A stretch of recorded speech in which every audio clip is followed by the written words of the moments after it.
안녕하세요. 예수님의 제자 신민수입니다. 오늘 이 시간에는 헛소리하다 결국 타락하는 목사들이라는 제목으로 여러분과 함께 말씀을 나누겠습니다. 먼저 기도로 시작하겠습니다. 천지를 지으신 우리 하나님 아버지, 오늘도 이렇게 말씀을 깨닫는 지혜를 주시고 함께 나눌 수 있는 소중한 기회를 주셔서 감사합니다. 이 마지막 때를 살아가는 저희들이 한 사람이라도 더 깨어서 하나님 아버지께 영광 돌리며 회개하며 그렇게 나와야 될 텐데 아직도 미혹에 흔들리며 넘어지는 사람들이 많이 있습니다. 오늘 이 시간 성령님께서 저희들의 마음을 깨워주시사 무엇이 옳고 그른지, 무엇이 하나님 아버지를 기쁘시게 해드리는지 깨달을 수 있도록 인도하여 주시기를 간절히 바랍니다. 이 모든 말씀 우리 주 예수 그리스도 이름 받들어 간절히 기도드리옵나이다. 아멘. 우리는 이 세상을 살아가면서 하나님 아버지의 말씀을 정말 소중히 생각하며 하루하루 살아가기를 원합니다. 어느 누구도 타락한 길로 가기를 원치 않습니다. 그런데 왜 많은 사람들이 이렇게 미혹하면서 타락하는 길로 가는지, 그것은 바로 하나님 아버지의 마음을 헤아리지 못하기 때문입니다. 여러분, 하나님 아버지께서는 우리의 부모님이십니다. 부모가 자녀를 키우면서 가장 싫어하는 사람들이 누구겠습니까? 나의 자녀를 해코지 하려는 사람들, 그런 악한 사람들, 또는 나의 자녀를 유괴해서 데려가려고 하는 사람들, 그런 두 부류의 사람들이 가장 밉고 가장 싸워야 될 그런 사람들 아니겠습니까? 그럼에도 불구하고 많은 목회자들이 하나님 아버지의 말씀을 전한다 하면서 하나님 아버지의 자녀들을 미혹의 길로 이끌고 있습니다. 그것을 왜 알아채지 못하는가? 그것은 바로 그런 양의 탈을 쓴 그런 늑대들이 사람들을 기분 좋게 해주는 그런 말씀으로 다가오기 때문입니다. 예를 들면 대한민국이 잘 된다.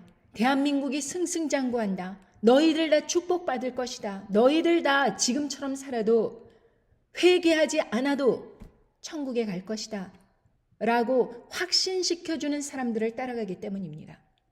여러분, 어느 유괴범이 나 지금 너를 유괴해서 악한 소굴로 데려갈 거야. 그리고 그곳에는 아무런 희망도 소망도 없는 곳이야. 이렇게 솔직히 말해주면서 유괴를 해가는 사람이 어디 있습니까?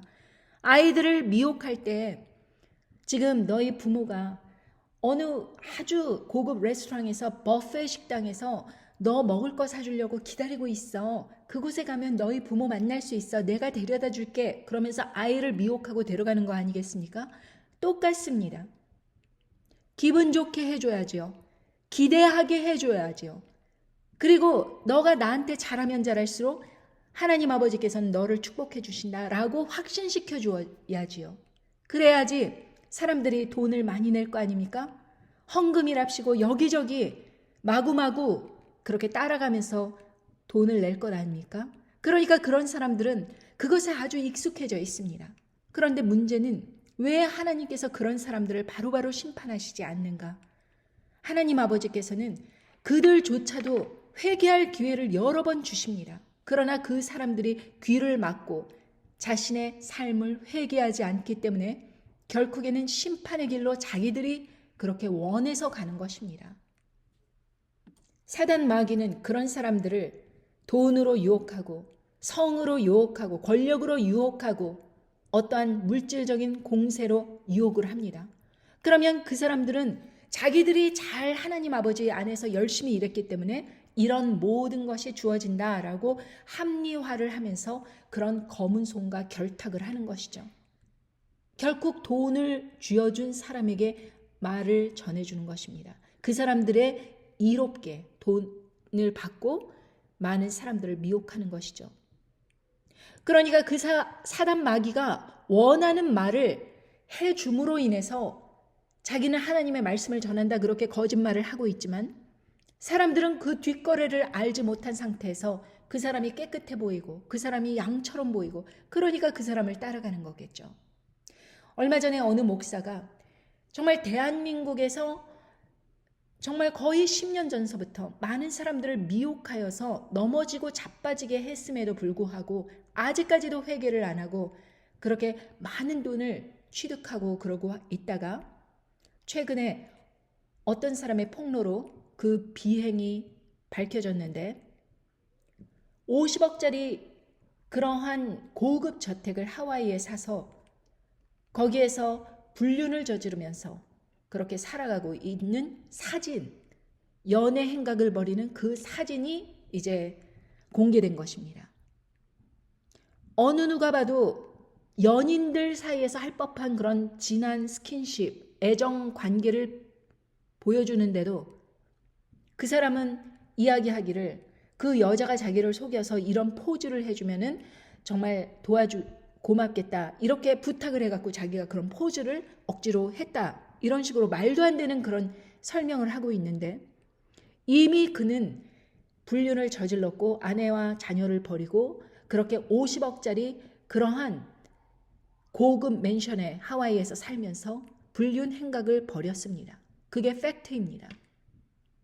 그리고 그것뿐만이 아니라 사람들이 하나님 일에 쓰라고 그렇게 건네준 신도들의 헌금을 갖다가 주식을 매매하면서 자기 마음대로 횡령을 했다는 사실 때문에 검찰 조사까지 받고 그러한 부끄러운 일들로 세상에 밝혀지고 알려지기 시작했습니다. 세상에 비밀은 없는 법입니다. 자기는 몰래 그 일을 했다고 하지만 어디에선가 어느 누군가 그 모든 것들을 밝혀내기 마련입니다. 사단 마귀는 더 이상 그 사람이 이용 가치가 없다고 느껴질 때 그 모든 비리가 폭로되도록 이제 다른 사람을 찾아서 사단의 종으로 삼기 시작하고 그 사람들은 그냥 버려버리는 것입니다. 사단도 포기해버릴 때 그 사람들의 비리가 누군가에 의해서 밝혀지는 것이죠. 하나님 아버지께서는 그런 식으로 그렇게 악한 괴계를 저지르면서 사람들을 미혹하는 사람들을 기뻐하시지 않는다고 성경 말씀에 그렇게 누누이 말씀하셨어도 자기 자신만 타락할 뿐만 아니라 자기의 타락에 동조하라고 사람들을 부추깁니다. 그리고 그런 사람들은 어떠한 조직에 편을 듭니다. 예를 들면 대한민국이 앞으로 잘 될 것이다.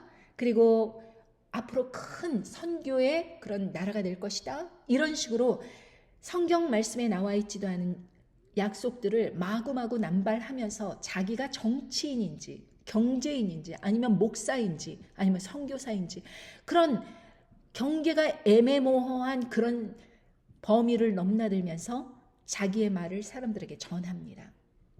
한번 그의 이야기를 들어보겠습니다. 이제 앞으로 24년, 25년 이때가 아주 피크인데 국제 정세가 제가 이렇게 긴 얘기를 안 하고 이제 앞으로 통일된다 이러니까 사람들이 이해를 못 하시는데 이렇게 되기 때문에 여러분 우리가 지금 이 타이밍에 여러분 기도하고 잘 준비되어 있으면요 하나님 이게 힘이 지금 어그러지는 과정 가운데 대만은 미국이 절대 포기 안 합니다. 대만 포기를 안 하기 위해서 여러분 핵전쟁까지도 놔도 대만은 포기 안 해요. 미국 왜? 핵전쟁 나서라도 지켜야 돼. 핵전쟁 나서라도. 미국이 여러분 핵 쐈잖아 일본에도. 핵전쟁 전략적 핵무기를 써서라도 중국 본토를 쳐서라도 그만큼의 3차 대전의 리스크를 안고라도 지켜야 될 나라가 대만입니다. 미국 입장에서. 절이 우리를 치고 들어와. 그래서 뭐 국지전이든 전면전이든 뭔가 하여튼 골치 아파죠. 그럼 미국은 우리나라 건드리면서 대만까지 수행하기가 굉장히 골치 아픕니다. 중국은 하나만 치면 되거든요. 그러니까 미국은 이걸 알고 있습니다. 여러분 그날로 북한 입장은 여러분 망하는 날이에요. 그리고 대만은 그 다음에 미국 이기게 돼 있습니다. 그러면 이제 중국 불러다가 왜 그랬어? 그러겠죠 미국이? 뭐 내놓을래? 대만 이미 미국 거고 야 북한 가지고 와.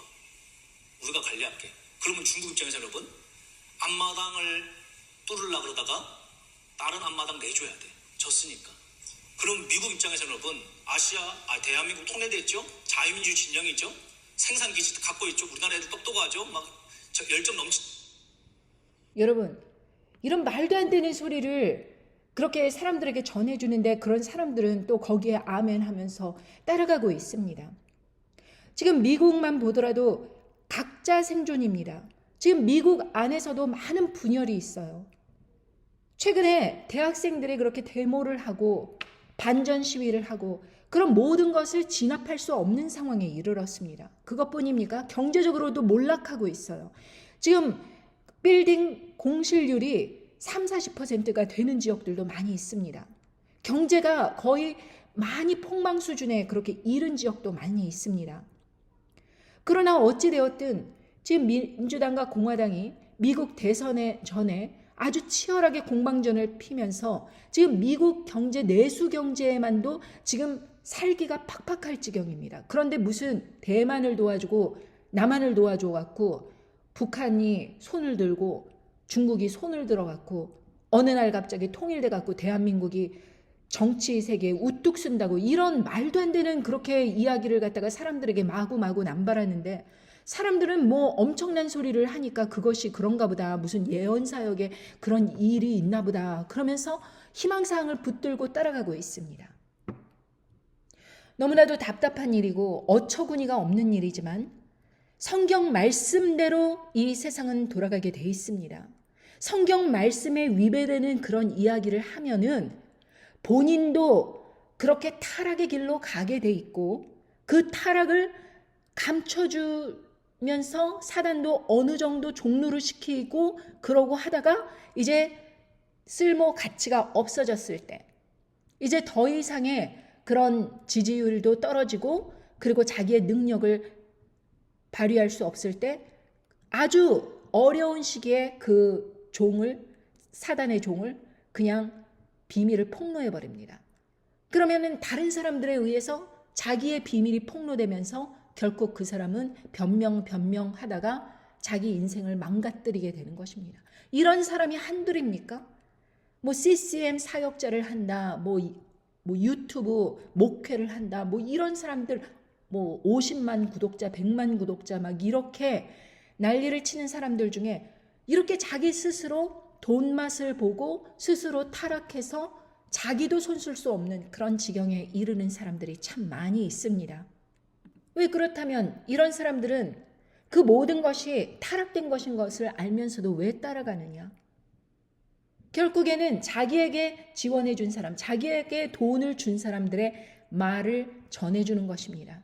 애국주의자들에게 돈을 받았으면 이제 국뽕에 사로잡혀서 그것이 진리이다. 이런 식으로 하나님 말씀과 결탁해서 아무렇게나 말을 전하는 것이고 뭐 종북좌파다 그러면은 종북좌파에 어울리는 그러한 말씀들을 어디저기서 발췌해갖고 말도 안 되는 것으로 사람들에게 또 전파하고 이러면서 또 기독교 안에서도 대한민국은 지금 애국주의자, 종북좌파 이래갖고 자기네들끼리 싸우고 있는 실정입니다. 지금 어느 나라도 이런 식으로 기독교인들이 다 눈이 감겨서 기독교인들끼리 싸우는 그런 나라가 많지 않습니다.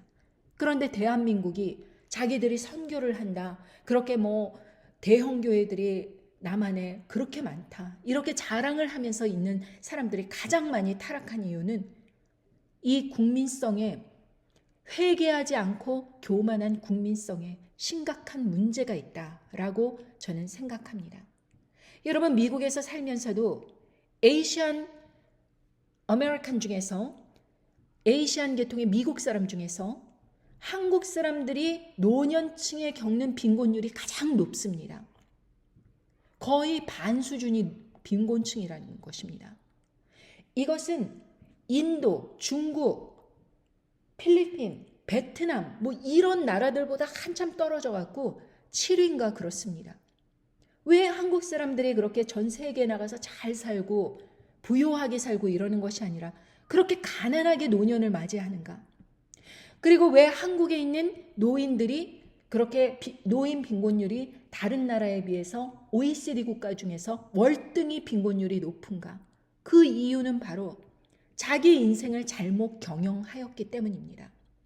하나님 말씀 안에서 바르게 자기의 인생을 그렇게 지켜나갔다면 그러한 노년을 맞을 수가 없죠. 그런데 전반적으로 아무 미혹이나 따라가고 아무 이야기나 그렇게 주장을 하다가 결국에는 이런 파국을 맞게 되는 거 아닙니까? 게다가 하나님 아버지의 말씀을 바르게 전하려고 하는 사람들을 핍박하고 조롱하고 괴롭히고 하더니 결국에는 이런 형국에 나오는 것입니다. 제가 벤츠를 판매할 때에도 보통 중국이나 인도 사람들이 손님으로 오는 경우 현금 거래, 자기가 저축해 놓은 돈에서 벤츠를 사는 사람들이 참 많았어요. 그런데 저는 단 한 번도 한국 사람들이 단 한 번도라고 말하진 않겠습니다. 있기야 있겠지요. 그렇지만 대부분의 한국 사람들이 그렇게 자기가 감당도 못할 그런 차를 구매하는 데 있어서 그 사람들이 저축이 얼마나 안 되어 있는 상황인데 벤츠를 사는가, 이것을 많이 목격하였습니다. 월세를 살면서 벤츠를 2개씩 막 구입을 해요.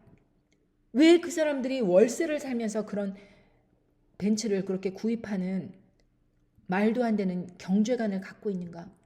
교회 모임에서 뽀대나고 싶다 이거입니다. 우리 집에 놀러와 보면 큰 집 살고 벤츠 몰고, 근데 이게 다 빚이에요. 그 빚에 대한 두려움이 한국 사람들은 아주 그 빚지는 것에 대해서 경계심이 없습니다. 동양 사람들은 힘들게 일을 해서 이것이 남의 돈을 빌리면 반드시 갚아야 된다는 그런 인식이 있는데, 동양 사람들 계통이 대부분 그래요. 중국 사람, 인도 사람 신용이 좋습니다. 근데 한국 사람들은 돈을 띄어먹고도 안 갚아도 된다는 그런, 요것만 넘어가면 된다는 그런 사고방식을 갖고 있는 사람들이 많습니다. 그러니 사기율이 어느 민족보다 월등히 높은 것입니다. 옛날에 금융위기 왔을 때도 다른 사람들도 물론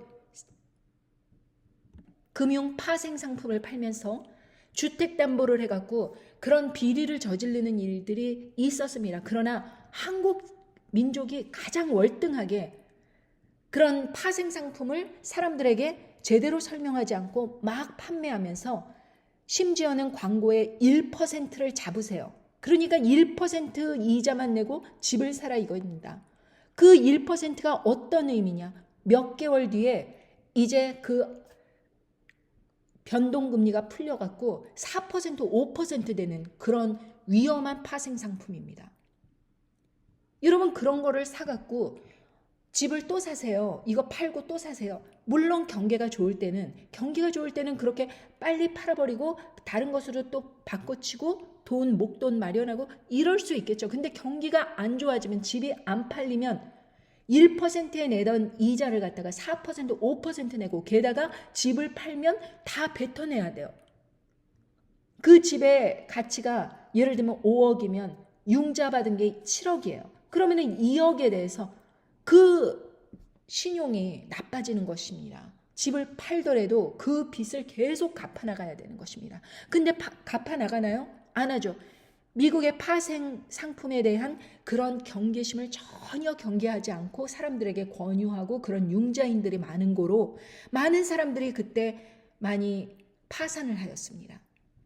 한국 민족이 특히 가장 많이 타격을 받았죠. 그러니까 미혹에 이끌리는 그런 성향이 많기 때문에 사기꾼들에게 노출되기 쉬운 그런 민족성을 갖고 있습니다. 나 잘 살아보고 싶다. 나 그냥 뽀대나고 싶다. 이러니까 사기꾼들의 먹잇감이 되는 것입니다. 다 좋아하죠. 1%. 누가 싫어하겠습니까? 근데 그게 몇 개월 뒤에 4%, 5% 된다. 그거 얘기 안 해주는 거예요. 그래서 많은 사람들이 그렇게 금융 위기가 온 것입니다.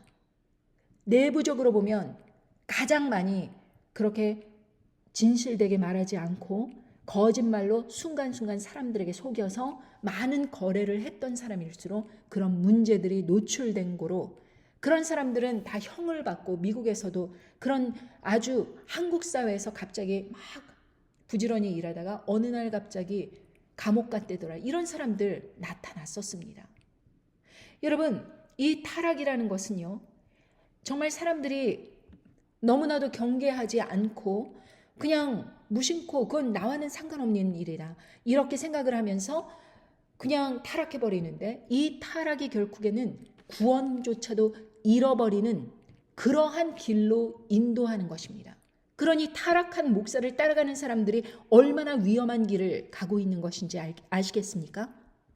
이런 타락한 목사들이나 선교사들은 자기들이 겪는 어려움을 갖다가 고난으로 그렇게 해석을 하면서 사람들에게 변명을 구구절절히 늘어놓는데, 여러분, 그것은 하나님께서 허락하신 아름다운 그런 고난이 아닙니다. 그것은 그냥 그 사람에게 여태까지 가리고 있고 그렇게 부끄러움을 숨기고 있던 그 모든 것이 세상에 드러난 그런 타락한 모습일 뿐입니다.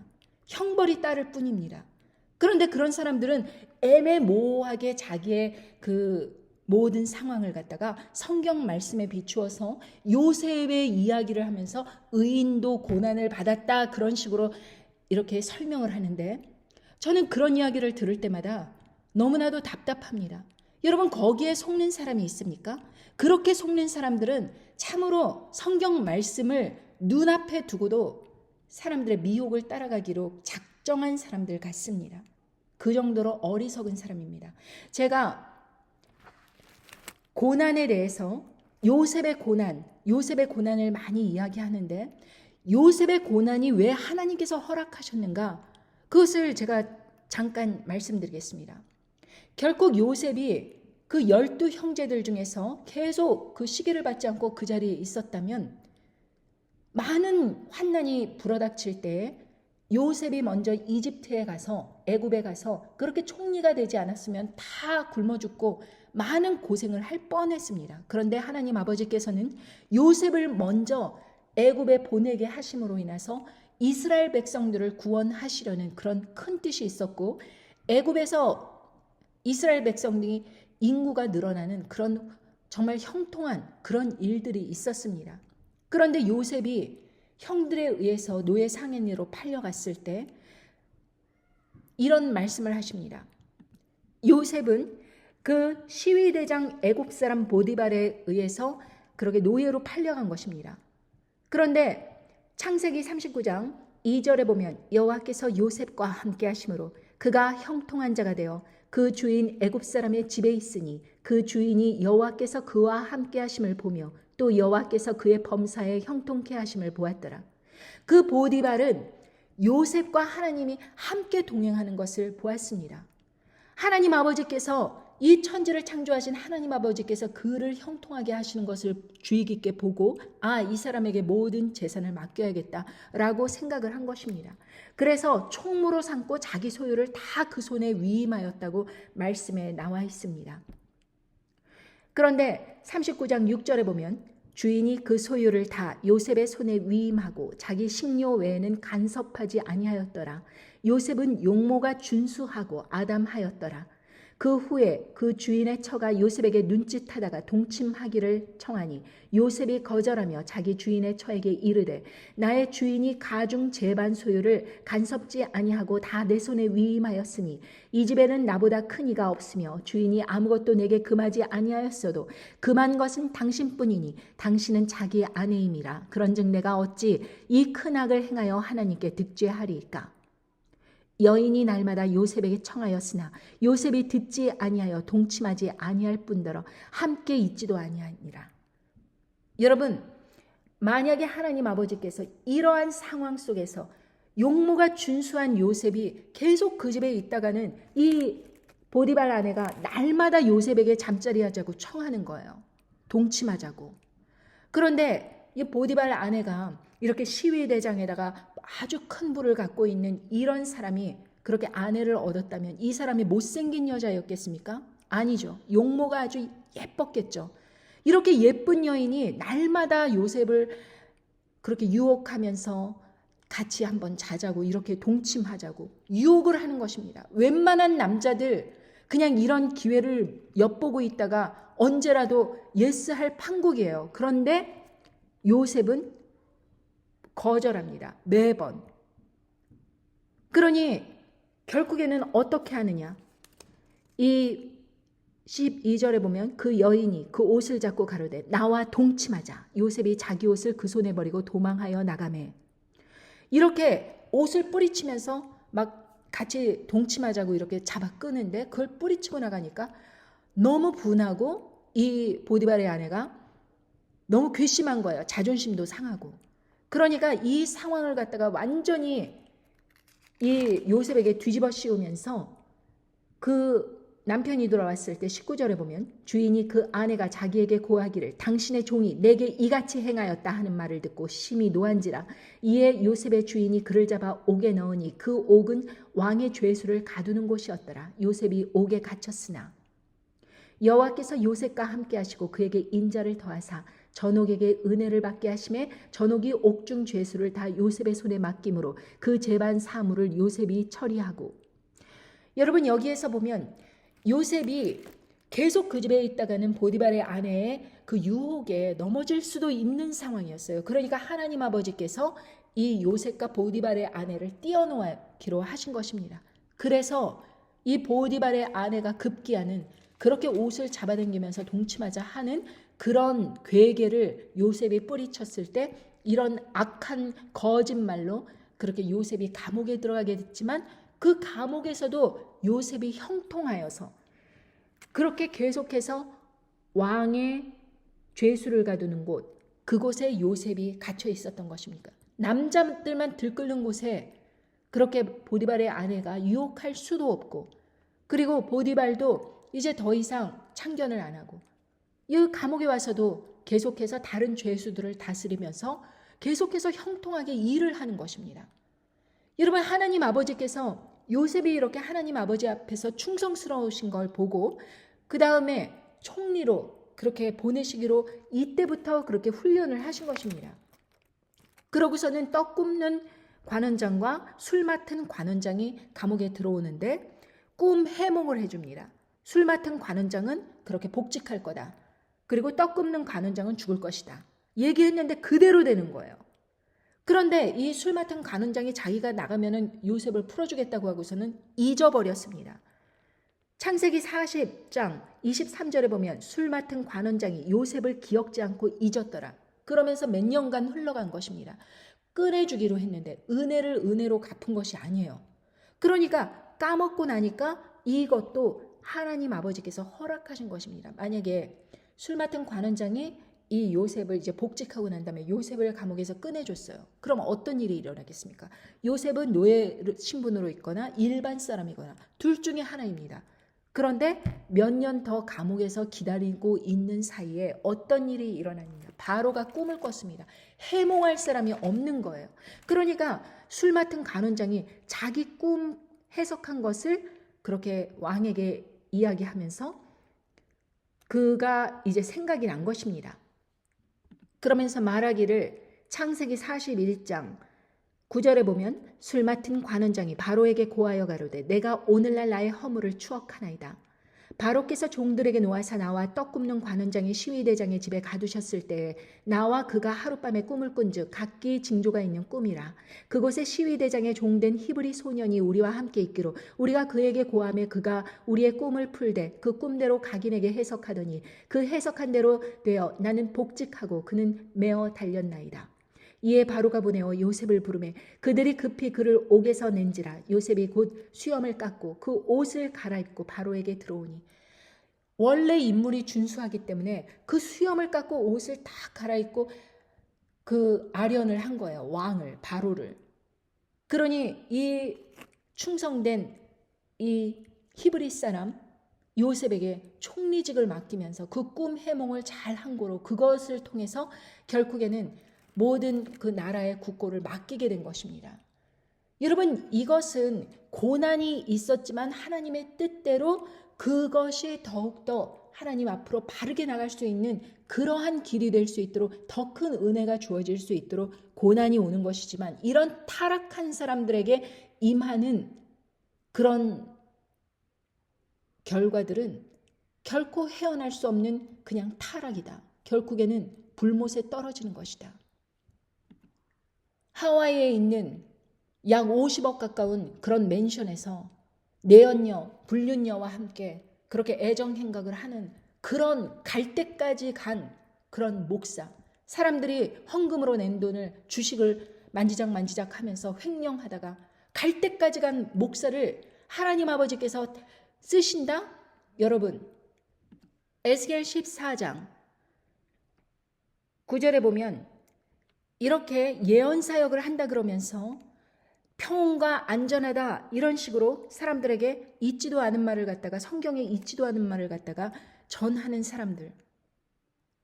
대한민국이 앞으로 하나님께 크게 쓰실 민족이 될 것이다 라고 성경 말씀에 있지도 않은 그런 예언을 마구마구 발설하는 사람들. 그런 사람들에 대해서 뭐라고 말씀하시냐. 에스겔 14장 9절. 만일 선지자가 유혹을 받고 말을 하면 나 여호와가 그 선지자로 유혹을 받게 하였으며이니와 내가 손을 펴서 내 백성 이스라엘 가운데서 그를 멸할 것이라. 선지자의 죄악과 그에게 묻는 자의 죄악이 같은즉 각각 자기의 죄악을 담당하리니 이는 이스라엘 족속으로 다시는 미혹하여 나를 떠나지 않게 하며 다시는 모든 범죄함으로 스스로 더럽히지 않게 하여 그들로 내 백성을 삼고 나는 그들의 하나님이 되려 함이니라. 나주 여호와의 말이니라 하셨다 하라. 여기에서 보면 선지자의 죄악과 그에게 묻는 자의 죄악이 같은즉 각각 자기의 죄악을 담당하리니 이는 이스라엘 족속으로 다시는 미혹하여 나를 떠나지 않게 하며. 이런 선지자들, 거짓 선지자들, 거짓으로 예언하는 사람들, 그리고 이런 따라가는 사람들을 다 하나님께서 멸절하고 다시는 그 중에서 그런 사람을 따라가지 않은 사람들, 그런 사람들을 다시는 모든 범죄함으로 스스로 더럽히지 않게 하여 하나님의 백성을 삼고 나는 그들의 하나님이 되려 하신다. 이렇게 말씀을 하시는 것입니다. 그러니까 이 묻는 자의 죄악이 같다. 그렇게 거짓 것을 예언한 사람도 죄악이 분명하지만 타락하는 것이지만 그 사람에게 묻는 자의 죄악도 마찬가지다. 이렇게 이야기하는 것입니다. 그러니까 그 사람을 따라가는 사람들이 아무런 죄가 없는 것이 아니라 함께 타락하여 가는 것이다 라는 것을 볼 때 여러분 아무나 따라가면은 큰일 납니다. 성경 말씀에서 근거하지 않은 말, 아무 희망사항 그런 것을 따라가는 사람들은 다 위험한 길로 가는 것입니다. 사람들이 이러한 예언 사역을 전혀 안 하기 위해서 어떻게 하느냐. 그냥 2000년 전에 있었던 십자가의 사건 이야기를 하고 또 하고 이러면서 자기는 리스크 프리, 이제 위험성 없게 안전한 이야기만 전한다. 이런 식으로 나오는 사람들도 있습니다. 세상 것으로 사람들을 가르치면서 2000년 전에 있던 십자가의 사건의 의미를 되새기고 이러면서 아무런 방향성을 제시하지 못하는 사람들이 많습니다. 다른 사람들의 지금 저지르는 죄악과 그리고 타락한 사람들의 그런 일들에 대해서 침묵해버리고 그냥 밑도 끝도 없이 십자가 이야기만 하는 사람도 있습니다. 이런 사람들도 죄가 없을까요? 여러분, 이 세상에 심판을 전하지 않는다면 하나님 아버지께서 지금 사람들이 깨어나서 회개하고 하나님께로 돌아와야 되는데 그것에 대해서 전하지 않는다면 그 사람들은 그냥 자기 밥벌이를 위해서 그 일을 하고 있는 것이지 하나님의 마음을 아는 사람들이 아닙니다. 지금 이렇게 타락한 사람들이 세상에 많다는 것은 즉 이제 심판의 날이 다가왔다는 것인데 그 심판의 날을 알리지 않고 그냥 평온하다 안전하다 하면서 2000년 전에 십자가 사건 얘기만 하고 또 하면서 복음만 전하는 거예요. 아무도 회개하지 않아도 되고 아무도 마음을 굳건히 하여 결단하지 않아도 되고 아무것도 준비하지 않아도 지금 너희들 잘하고 있다. 이렇게 칭찬해 주는 것도 잘못된 목회고 잘못된 말씀을 전하는 것입니다. 자, 볼까요?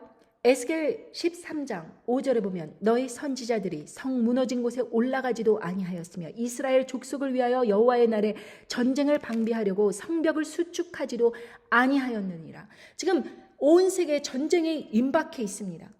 그런데 전쟁을 방비하게 하려고 성벽을 수축하지도 않는 거예요. 그러면서 6절에 보면 여호와께서 말씀하셨다고 하는 자들이 허탄한 것과 거짓된 점괘를 보며 사람으로 그 말이 굳게 이루어지기를 바라게 하거니와 여호와의 보낸 자가 아니리라. 여러분, 너 잘 될 거야. 말씀만 따르면 잘 될 거야. 이러면서 평강이 없는데 평강을 외치는 사람들이 있습니다. 에스겔 13장 10절에 보면 이렇게 칠 것은 그들이 내 백성을 유혹하여 평강이 없으나 평강이 있다 함이라. 혹이 담을 쌓을 때 그들이 회치를 하는도다. 자기들끼리 지금 이런 식으로 세상이 평온하고 안전하게 계속해서 살 거라고 자기네들끼리 그렇게 말하면서 자기네들은 성경에 근거한 이야기를 전하니까 아무런 문제가 없다고 이야기를 하지만 평강을 외치는 사람들 다 여호와께서 보낸 사람이 아니라고 분명히 말씀하셨습니다.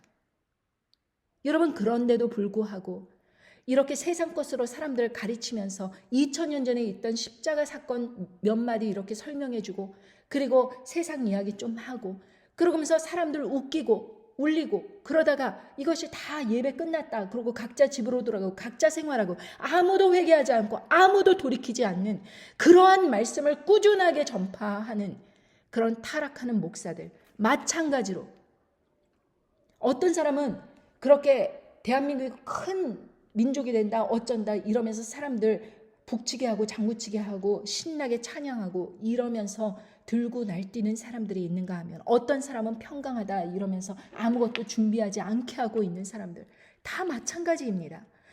에스겔 13장 16절에 보면 이들은 예루살렘에 대하여 예언하여 평강이 없으나 평강의 묵시를 본다 하는 이스라엘의 선지자들이라 나 주 여호와의 말이니라 하셨다 하라. 그러면서 하나님 아버지께서 이렇게 말씀하십니다. 계속해서 에스겔 13장 22절부터 23절에 내가 슬프게 하지 아니한 의인의 마음을 너희가 거짓말로 근심하게 하며 너희가 또 악인의 손을 굳게 하여 그 악한 길에서 돌이켜 떠나 삶을 얻지 못하게 하였은즉 너희가 다시는 허탄한 묵시를 보지 못하고 전복도 못할지라 내가 내 백성을 너희 손에서 건져내리니 너희가 나를 여호와인 줄 알리라 하셨다라. 하나님 아버지께서 분명히 말씀하셨습니다. 의인의 마음을 오히려 거짓말로 근심하게 해요. 너 그렇게 바른 말 하는 거 잘못된 것이다. 너 남 비판하면 너 그렇게 하나님께서 치신다. 이러면서 의인의 마음을 거짓말로 근심하게 하는 것입니다. 또 악인의 손을 헌금 좀 내면 아유 이렇게 헌금 많이 하셨습니까? 아유 하나님께서 복을 많이 주시겠습니까? 악인의 손을 굳게 하여서 그 악한 길에서 돌이켜 떠나 삶을 얻지 못하게 한다는 것입니다. 다 결국은 이 사람들을 바르게 가르치지 못하고 이 사람은 이런 식으로 저 사람은 저런 식으로 이렇게 사람들을 농락하는 것입니다. 여러분, 선지자의 죄악과 그에게 묻는 자의 죄악이 같다. 그렇게 말씀하셨습니다. 그래서 각각 자기의 죄악을 담당하리니 이렇게 말씀하셨습니다. 여러분, 그런 사람들이 구독자가 20만 되고 100만 되고 이것이 그 사람들 혼자서 한 일입니까? 그 사람들을 지지하는 그러한 국뽕의 맛이 간 사람들, 그런 사람들이 열심히 따라한 것 아닙니까? 종북좌파 따라가지 말라 그러다가 이 국뽕에 사로잡혀서 자기네들끼리 싸우는 형국입니다. 서로 잘못했다고 똑같은 것입니다. 지금 하나님의 심판이 몰려오는데 자기가 회개하고 나서 정말 하나님 말씀 앞에서 회개하면서 협력해도 모자를 판국에 지네들끼리 서로 네가 더 악하다, 종북좌파 나쁘다, 뭐 애국주의 그렇게 가면 안 된다. 그러고 앉았는 거예요. 마치 음녀 바벨론 세력에 붙어가지고 그렇게 신사도 운동이니 예언사역 운동이니 성령 체험 운동이니 무슨 운동 이러면서 일루미나리, 프리메이슨, 종말 온다, 대한민국에 크게 쓰임받는다, 어쩐다 막 이야기를 하면서 자기네들끼리 그거는 맞네 틀리네 이러면서 싸우고 그러고 있는 거예요. 지금 현 상황이. 그러면서 WCC, WEA 그렇게 캐톨릭 다 따라가면서 거기에 그 첫 번째 짐승에게 붙어가지고 거기에서 주는 떡고물 받아 먹으면서 이게 화합이다, 이게 옳은 길이다 이러면서 또 사람들을 미혹하고 끌고 들어가서 그 사람들은 아무 생각도 없는데 신자들은 그냥 그 교단에 묶여 있기 때문에 그에게 묻는 자의 죄악이 같게 되는 거예요. 그냥 도매꿈으로 같이 넘어가는 것입니다. 그냥 그 교회에 다녔다는 죄예요. 그렇게 악한 사람들을 따라갔던 죄라는 것입니다. 여러분, 하나님 아버지의 말씀에 바로 쓴다면 모든 사람들의 괴계가 보일 것이고 어떤 사람을 따라간다고 하는 것 그거 자체가 얼마나 위험한 것인지. 저는 예를 들면은 구독하는 사람이 제 채널에 구독하는 거 하나도 옮겨놓지 않았어요. 왜? 제 채널에 와서 말씀 듣다가 이 사람은 어떤 말씀을 주로 듣나? 그러고 다른 채널로 넘어갈까봐. 그 다른 채널을 넘어가면은 거기에 있는 사람들이 바른 이야기를 하면 되는데 바른 이야기를 하는 사람을 찾아볼 수가 없어요. 다 뭐 예언 사역한다, 뭐 어쩐다 저쩐다 그러면서 성경의 말씀에 있지도 않은 환난전 휴거를 이야기하고 뭐 대한민국이 잘 된다고 얘기하고 뭐 내 자녀들아 걱정 말아라 이러면서 또 주절주절 말하는 여자들도 있고 어떤 사람은 또 북한에서 그렇게 고생을 하면서 왔다 그러면서 소리 지르고 쌍욕을 하면서 사람들에게 혼내면서 돈을 또 갈취하는 사람들이 있어요. 이 모든 사람들을 구별하지 못하고 그냥 따라가는 거예요. 무작정. 그리고 그 사람들에게 헌금을 갖다 바쳐요. 그래서 저는 사람들로부터 헌금이나 무슨 뭐 후원, 계좌 뭐 이딴 거 안 합니다. 왜? 그 사람들의 검은 돈을 내가 받을 수도 있는 거고요. 그 사람들 속에 섞여 있는 어떤 세력이 있을 수도 있기 때문에 받지 않습니다. 그리고 저 또한 아무데나 후원하지도 않아요. 하나님께서 제게 말씀하셨습니다. 제가 만약에 이 사역을 열심히 하는 그런 것이 저에게 맡겨진 임무이지 다른 사람 그거를 갖다가 후원하고 어쩌고 하느라고 같이 빨려 들어가는 그런 상황을 만들지 말라고 제게 말씀하시는 것 같습니다. 그래서 이 어느 날에 그 mcjworld.com 이것도 그냥 사라질지도 몰라요. 왜? 그것을 통해서 자꾸 사람들이 자꾸 뭉치자, 하나 되자, 뭐 이렇게 하려는 사람들이 있습니다. 그런데 저는 생각하기에 지금 이 말씀을 듣는 사람 중에 한 사람 한 사람을 하나님 아버지께서 부르시고 저는 그 사람이 누군지 모르지만 그렇게 그 사람이 회개하면서 나와서 사람들과 합류하지 아니하고 자기의 인생을 지켜서 온전히 하나님 아버지께로 헌신되고 순교적 믿음으로 나와서 끝까지 타협하지 않는 정결한 믿음으로 나오기를 원하는 것이지 자꾸 내 사람 만들겠다고 막 이러고 싶지를 않은 것입니다. 여러분 중매하는 사람이요. 예를 들면 말씀을 전하는 사람을 사도 바울이 중매쟁이라고 이렇게 이야기를 한 적이 있는데요. 그럼 그 중매쟁이가 역할이 뭐입니까? 신부와 신랑이 만나게 해 주어서 천국으로 들어가는 것이 그것이 바로 하나님 아버지께서 원하시는 일 아니겠습니까? 그런데 중매쟁이가 그 관계를 자꾸 방해를 해요. 해코지를 해요. 그러고서는 지가 신부를 꼬셔서 자기 사람 만들고 자기 사랑을 받고 이러면서 하나님 아버지께로 가지 못하게 하는 거예요. 그러면은 그 사람에게 임할 그 타락이 얼마나 심할 것이며 거기에 미혹되어서 실족한 그 사람은 또 얼마나 불행한 인생을 맞게 되는 것입니까? 그것을 생각해 본다면 하나님 아버지의 마음을 알 수 있는 거예요. 저는 정말 많이 보았습니다.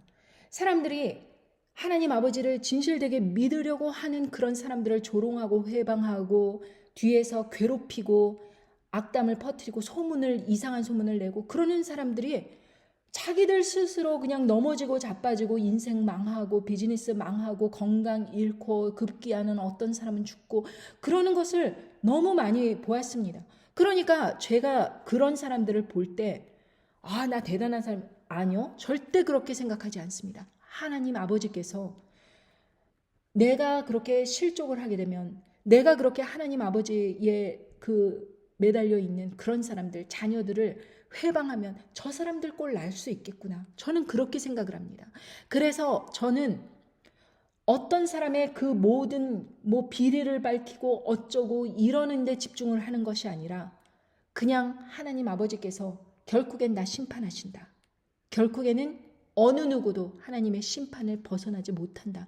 그것을 알려드림으로 인해서 그냥 여러분께서 하나님 앞에서 거하라 그것입니다. 다른 사람 잘못했다고 그 사람 이름, 비즈니스, 뭐 소속 교회 어쩌고 저쩌고 이런 거 다 까발려 갖고 사람들 막 재미 이끌게 하고 그래 갖고 그 사람들 망하는 거 같이 지켜보면서 잘됐다 뭐 이렇게 하면서 시간 낭비하지 말고 그냥 내 갈 길을 가라는 것입니다. 그런 사람들이 그런 일들을 했던 말, 그 사람들이 무슨 말을 했길래 무엇이 잘못되었는가? 그것을 여러분들에게 들려드리고 여러분 스스로 저렇게 말하는 사람들이 위험하구나라는 것을 여러분 스스로 알기 바라는 것입니다.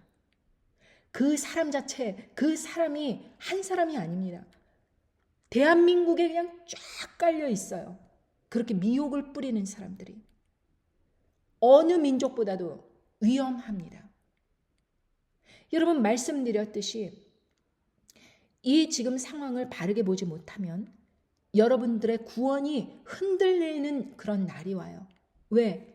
여태까지 쫓아가고 따랐던 그 사람들이 이제 적그리스도 시대가 오면은 바로 배도를 하고 바로 사람들을 다 미혹으로 전격적으로 끌어가기 때문에 필살기 하려고. 그러니까 지금서부터 다른 사람들과 타협하지 말고 내 신앙 지키고 내 가족들의 신앙을 지키도록 기도에 매달려야 된다 이것입니다. 스바냐 1장 14절에 보면 여호와의 큰 날이 가깝도다. 가깝고도 심히 빠르도다. 여호와의 날의 소리로다. 용사가 거기 심히 애곡하는도다. 그날은 분노의 날이요 환난과 고통의 날이요 황무와 폐괴의 날이요 깜깜하고 어두운 날이요 구름과 흑암의 날이요 나팔을 불어 경고하며 견고한 성읍을 치며 높은 망대를 치는 날이로다. 내가 사람에게 고난을 내려 소경같이 행하게 하리니 이는 그들이 나 여호와께 범죄하였음이라.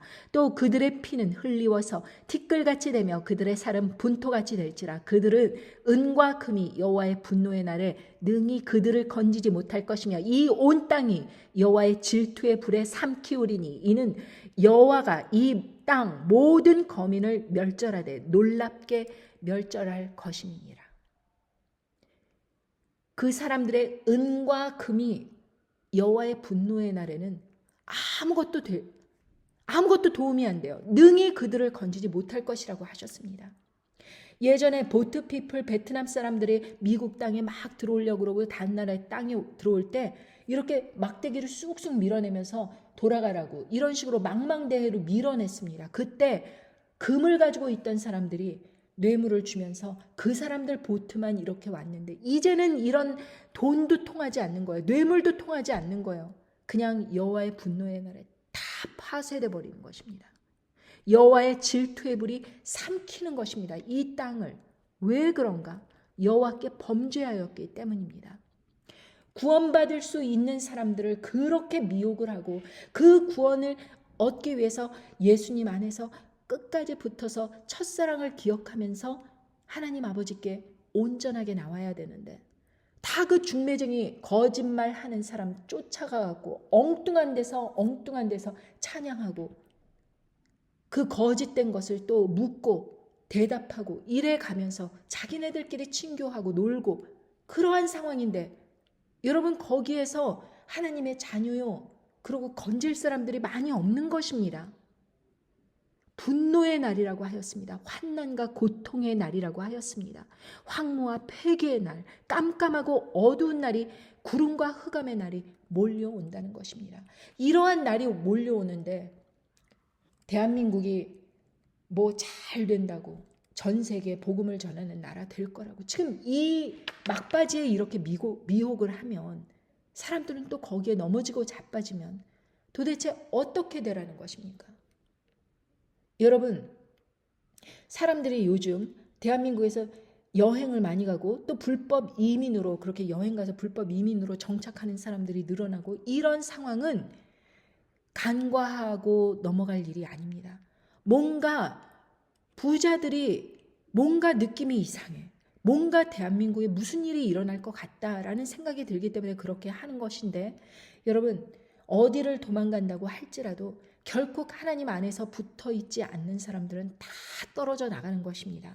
몇 년 더 사는 게 중요한 게 아니라 그 이후에 올 그 심판의 날 어느 사람은 정말 첫 번째 부활에 참여하고 휴거에 참여하고 어떤 사람은 영원한 불못으로 가는 운명에 처해지게 되는 것. 몇 년 더 사는 것이 중요한 게 아니라 끝까지 생명에 붙어 있어야 되는데 이렇게 거짓말하고 미혹하는 사람들에게 넘어지고 자빠져서 몇 년 더 살겠다고 그렇게 끝까지 미혹을 당하는 것입니다. 이 답답한 사람들이.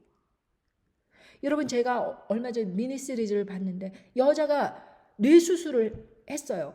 그러니까 그 여자가 예전 기억들을 다 잊어버렸습니다. 그 일기장에 써놓았는데 악한 괴계를 가진 사람이 그 연인의 사이를 갈라놓으면서 그 사람을 감옥에 보내고 그 사이에 지가 딱 와갖고 그 일기장 버려버리고 자기가 바로 그 사랑하는 사람이다 이러면서 거짓말을 하고 있는데 이 여자가 순진해서 다 속는 거예요. 옛날 기억이 하나도 없으니까.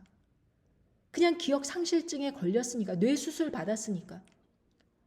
그리고 이 작고 참담한 이런 사건을 보면서 마치 크리스천들이 이거와 같지 않는가? 어떻게 첫사랑을 잊어버리고 뇌수술 받은 것처럼 하나님 아버지의 은혜를 기억하지 못하고 이렇게 엉터리 말을 따라갈 수가 있는가 도대체? 저는 그런 생각이 듭니다. 그러나 그 중에서도 하나님 아버지의 말씀을 생각하면서 오는 백성들이 있습니다. 바로 하나님 아버지의 보호를 받는 백성들. 스바냐 2장 바로 그 다음 장입니다. 수치를 모르는 백성아 모일지어다 모일지어다 명령이 시행되기 전 광음이 겨같이 날아가기 전 여호와의 진노가 너희에게 임하기 전 여호와의 분노의 날이 너희에게 이르기 전에 그리할지어다. 여호와의 규례를 지키는 세상의 모든 겸손한 자들아 너희는 여호와를 찾으며 공의와 겸손을 구하라. 너희가 혹시 여호와의 분노의 날에 숨김을 얻으리라. 여러분, 이 핵전쟁이 전 세계에 일어날 때 오로지 하나님 아버지께서 첫 번째 부활과 휴거에 참여케 해주실 그 사람들을 위해서 밀실에 숨겨두시는 것입니다. 하나님 아버지께서 도와주시지 않는다면, 권능의 손으로 숨겨주시지 않는다면, 그 크신 은혜의 손으로 숨겨주지 않는다면, 아무리 지가 돈이 있고 뭐가 있어서 바위굴에 숨고 어디 뭐 지하 맨션 뭐 오스트레일리아 그 뉴질랜드 거기에 뭐 지하 땅굴 몇 층을 팔아갖고 거기에서 뭐 수영장에 딸린 맨션이 있고 뭐 그래갖고 그렇게 숨는다고 할지라도 다들 죄다 그 악인들이 무너져 갈 때 이 공의와 겸손을 구하는 이러한 하나님의 백성들 여호와의 분노의 날에 숨김을 없는다 이렇게 말씀을 하셨습니다. 그러니까 하나님 아버지의 말씀을 지키는 세상의 모든 겸손한 자들이라고 하셨습니다. 여호와의 규례, 즉 말씀을 지키는 것입니다. 세상 풍조를 쫓지 않고 하나님 아버지의 말씀을 지키는 것입니다.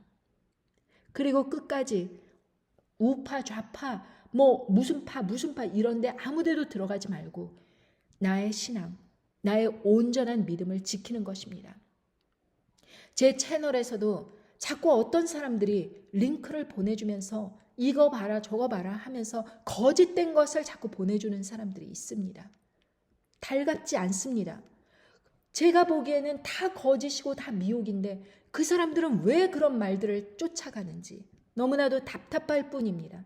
어떻게 제 말씀을 이렇게 전하는 말씀을 듣고도 그런 허무맹랑한 소리를 따라갈 수 있는지 너무나도 답답합니다. 그렇게 많은 말씀으로 여러분들에게 제가 깨달은 것을 전달드리고 앞으로 이런 일이 일어날 것이다 라고 말씀을 드렸는데도 하나도 깨닫지 못한 사람처럼 그렇게 거짓 미혹의 링크를 제게 오히려 보내주면서 이것을 보고 참고하시라 이러고 전하는 사람들이 있다는 것은 아무것도 깨닫지 못했다라는 것입니다. 너무나도 답답합니다. 스바냐 3장 7절에 내가 이르기를 너는 오직 나를 경외하고 교훈을 받으라. 그리하면 내가 형벌을 내리기로 정하기는 하였거니와 너의 거처가 끊어지지 아니하리라 하였으나 그들이 부지런히 그 모든 행위를 더럽게 하였느니라. 형벌을 내리기는 하나님께서 정하신 바입니다. 심판을 내리기로 하신 것입니다.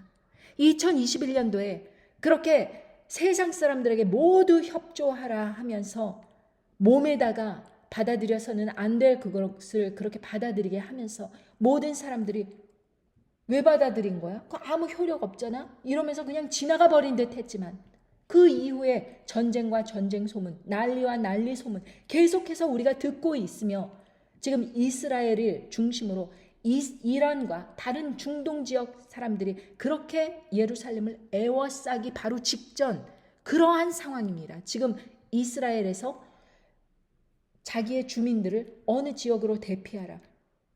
얼마 전에도 이런 기사를 내면서 지금 상황이 급박하게 돌아가고 있다는 것을 피난가라 이것입니다. 안전하지 않다 그것입니다. 그런 상황에서 하나님 아버지께서 형벌을 내리시기는 정하기는 하셨지만 너의 거처가 끊어지지 않도록 도와주시겠다. 그렇게 보호하시겠다. 숨김을 얻도록 그렇게 해주시겠다. 그렇게 하셨지만 그들이 부지런히 그 모든 행위를 더럽게 하였다. 이것입니다. 여러분 3장 4절에 보면 그 선지자들은 위인이 경솔하고 간사한 자요 그 제사장들은 성소를 더럽히고 율법을 범하였도다. 여러분 선지자들은 경솔하고 간사해갖고 자기한테 돈 쥐어주는 사람 그 사람들 듣기 좋은 얘기 그런 식으로 말을 꾸며갖고 사람들에게 거짓말로 전하고 있고 잘 된다 걱정 말아라 이러고 전하고 있고 제사장들은 이미 교회에서 그 팬데믹 그 일 터질 때 다 그거 받아들이라고 그렇게 사람들의 귀한 성소를 더럽히는데 앞장서면서 율법을 그렇게 범하지 않았습니까? 그렇게 대놓고 이 말씀이 이루어지고 있는데도 불구하고 정말 환단이 왜 오는겨? 아무 일도 없는겨. 다 듣고 나서도 이렇게 이야기를 하는 사람들이 너무 많은 거로 저는 너무 슬프고 답답할 뿐입니다. 제 주위 사람들도 마찬가지였죠. 아무리 말씀으로 이렇게 가르쳐 준다고 하더라도 제 채널을 들여다볼 생각도 안 합니다. 그냥 늘 하던 소리 하는 거겠지. 지 혼자 저러는 거겠지. 뭐 이런 식으로 생각을 하고 말아버립니다. 그러나 여러분 이 마지막 때라도 하나님 아버지께서는 하나님 아버지를 의탁하고 정직한 자들을 보호하십니다. 그것이 하나님 아버지의 약속이십니다. 하나님 아버지께서 스바냐 3장 12절과 13절에 내가 공고하고 가난한 백성을 너희 중에 남겨두리니 그들이 여호와의 이름을 의탁하여 보호를 받을지라. 이스라엘의 남은 자는 악을 행치 아니하며 거짓을 말하지 아니하며 입에 괴유란 혀가 없으며 먹으며 누우나 놀라게 할 자가 없으리라. 여러분 놀라게 할 수 없죠. 왜? 하나님 아버지께서 이미 말씀하신 바대로 세상이 그렇게 갈 때에 이미 각오를 하고 있기 때문입니다. 그러니까 놀라지 않는 것입니다. 입에 괴유란 혀가 없다고 하셨습니다. 그냥 성경 말씀에 있는 그대로 전하는 것입니다. 이런 일이 있을 것이라고 예언되어 있고 그 일이 지금 일어나고 있고 그 일이 결국으로 치닫고 있다. 말씀을 드리는 것입니다.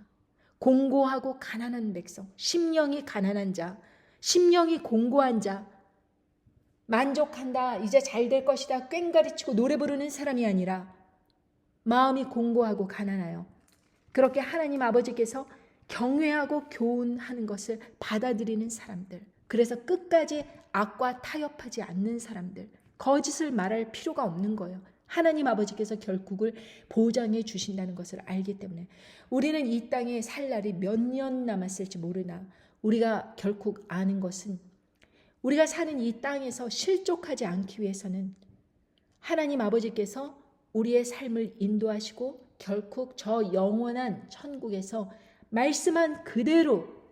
말씀하신 그대로 우리들을 인도하시고 보호해 주시고 끝까지 남겨두시고 그렇게 끝까지 지켜주실 것이다 라는 것입니다. 결국 우리가 약속이 있다는 것은 약속을 받은 자들이라는 것입니다. 그런데 문제는 약속을 끝까지 믿지 못하고 타락하는 것입니다. 그냥 좀 더 인기 있고 좀 더 재미나고 뭔가 화려하고 그런 것을 찾아서 불 속으로 뛰어드는 불나방처럼 타락을 하는 것입니다. 그래서 타락한 목회자들을 쫓아가는 것입니다. 여러분 이제 여러분들이 아셨다면 여러분들의 삶이 어떻게 해야지 지혜로울까라는 것을 오늘 곰곰이 생각해 보시고 여러분들의 삶에서 바른 길을 선택하시는 여러분들이 되시기를 간절히 바랍니다. 감사합니다. 안녕히 계십시오.